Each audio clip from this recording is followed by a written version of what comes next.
Several years ago, I left Ravenhome to study in Barley town. I became accustomed to life in town. Everything was a bit easier, and I could use that extra energy to follow my scholarly whims. Problem is, I couldn't find a subject to focus on. I wanted to study all of it and none of it. Not wanting to feel cornered, I became a generalist and took a post as a librarian at the town's scribery. But Ravenhome wasn't done with me. I had received word that there had been an incident. I didn't need to rush home. Mom and Dad were dead. There would be no chance to say goodbye, but I still came running. Dealing with the estate was easy. Credit really isn't a thing in Ravendale. I sold what little farmland we had to our closest neighbor and held on to the house. My house. It didn't take long for me to start tutoring the kids in the village. And while their parents harbor some resentment for me leaving for town, they appreciate the guidance I can provide for them concerning the education of their children. And I guess there's where everything began. One of those kids is Willow. 11 winters old, curious, and pretty solitary.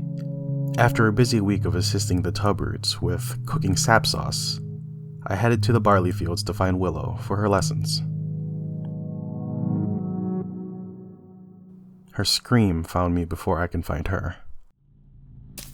Blindly crashing into the fields, I found her face to face with a creature. It should be dead. It looked mummified and covered in some kind of slime. Willow stood there paralyzed, fear rooting her in place.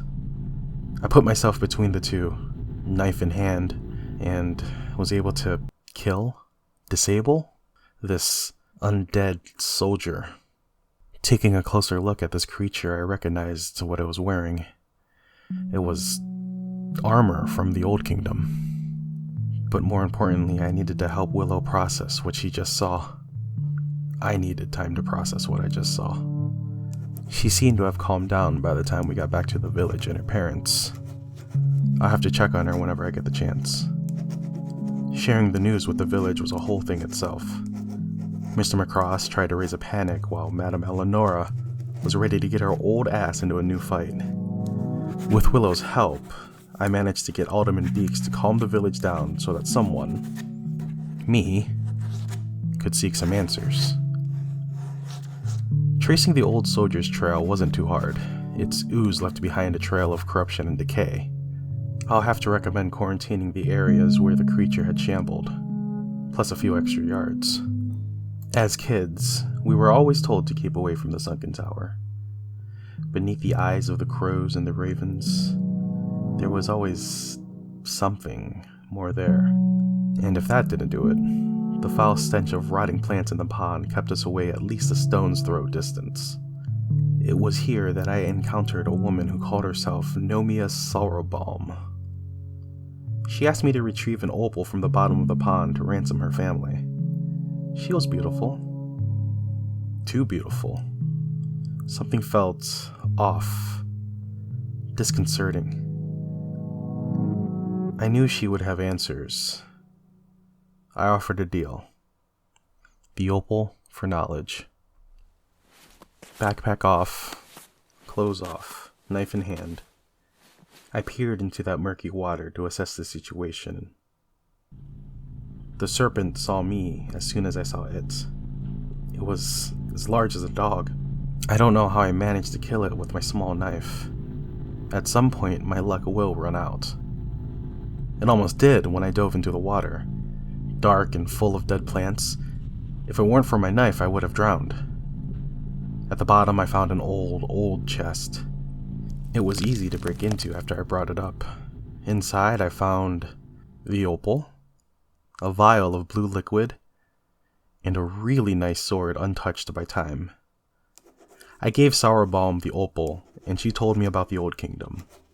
I've heard these tales before, but there was a truth behind her words. The sunken tower was an old Guirdolian watchtower. Some of the watchmen practiced thaumaturgy.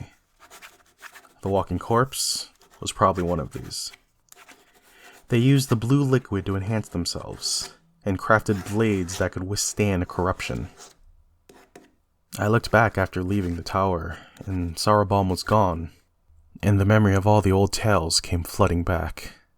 Something old and forgotten is coming back to the Dales. I then made my way back to the Wise One's hut. Rosamund could patch my wounds and give me more answers. That's miasma. She says that it probably comes from the marshes. It has been at least a decade since she checked the wards there, and it's time to check on them again, with me as escort, of course. Along the way between old shrines and precarious forgotten paths, she told me about how the Old Kingdom covered all of the Dales and was lost in the War of the Thaumaturges. She told me that my sword definitely came from that era. What ancient calling is the miasma spreading to cause the awakening of long-dead creatures? At the peak of a hill overlooking the Shiverwash marshes is a standing stone, featuring a carving of a weeping woman. The area was covered by a foul, noxious mist. The miasma was indeed spreading. Is spreading. I assisted Rosamund with the Song of Tears to tend the shrine. I was to share a sad story from my life to appease the stone's dolorous lady. I didn't have to reach far into my memory as I recited my shame and regret for leaving Ravensdale. When I began, the distant marsh erupted with activity. Shapes of corrupted mud approached with old spears littering their forms. Rosamund recited ancient words of protection and urged me to continue my tale. I faltered in fear and sadness, but was able to admit my regrets to the lady on the stone. Attended again, the stone's power cleared the mist, and the creatures of the mire collapsed on the spot. Before leaving, we gathered supplies from the marsh, and even found a helmet from the Old Kingdom. We headed back to our hut to rest and recover and celebrate.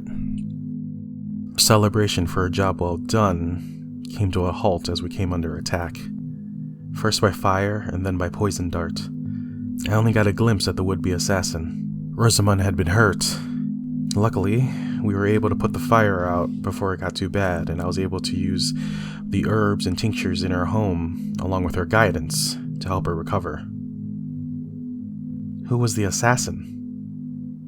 What's going on in the Dales? Will I ever see Sorrowbalm again?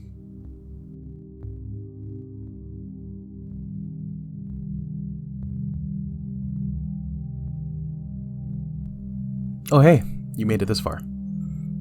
That was A Shadow in the Barley, the first adventure in Wake of the Old Ways, from the campaign setting Hearts of Ravensdale for Legend in the Mist. Music for this recording was found on the Free Music Archive. It is by Podington Bear, a personal favorite of mine when it comes to making recordings, and all the sound effects were found on freesound.org. I've been having an absolute blast playing through this campaign solo in whatever free time I get.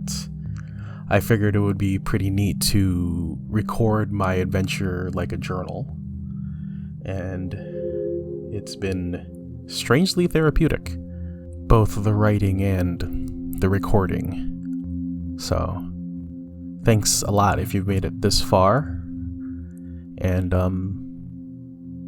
you hear from me again.